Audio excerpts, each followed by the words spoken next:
interesting. Deaf people's health, it's the core of what SignHealth does. So it's a real interest area for me. I think there's two different ways to think about that. As we know, same thing again and again and again, there's a huge issue around access and a huge issue around awareness, not only of how to book an interpreter, but of deaf culture, of what it really means to have the deaf experience of a particular illness or a particular issue with health. And there's loads of fantastic work on that, including our Sick of It report and so on. So that, of course, is a big issue. Hopefully the new accessible information standard will help a little bit. But the second thing I think is more interesting, and that's because health at the moment is difficult. Everybody's health, everybody's access to health services is poor. The NHS is really struggling. So if you look at particular communities of people, whether that's trans people trying to access gender services, whether that's black women trying to make sure they have a really healthy birth experience, lots of those areas of health are poor, they are bad, and they are worse if you're deaf. Because there's no access, there's complications about information, about really understanding complicated, long-term health issues.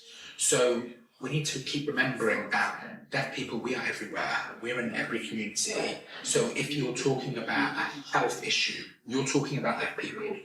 If you're talking about women's health, if you're talking about any health issue, you're talking about deaf people. So how can we be included in the conversation? How can we be remembered? We're not a separate thing, we're in the community. So I'm interested in how the health system can absorb deaf people and make sure we're properly included. That I think is what inclusion means, is being remembered when we're talking about a specific health issue. Not just deaf health, every health issue, because deaf people are everywhere.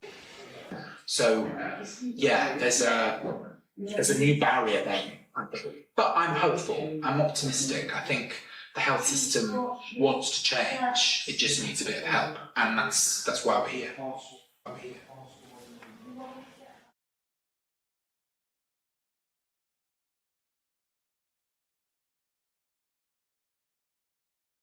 I'm still learning in how important it is to be yourself.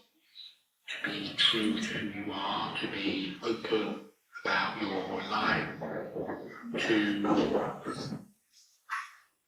try to be someone else and be you. Be proud of your journey, proud of your perspective on what makes you, all of your experiences. Yes, your deaf journey, absolutely, but all of the parts of you, your interests, your holidays, your everything that interests you.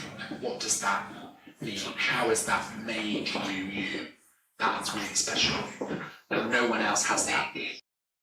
How can you bring your special something to that and show it to people and share it with people and help them see the value in it? I think that's really important. It's very difficult to know yourself.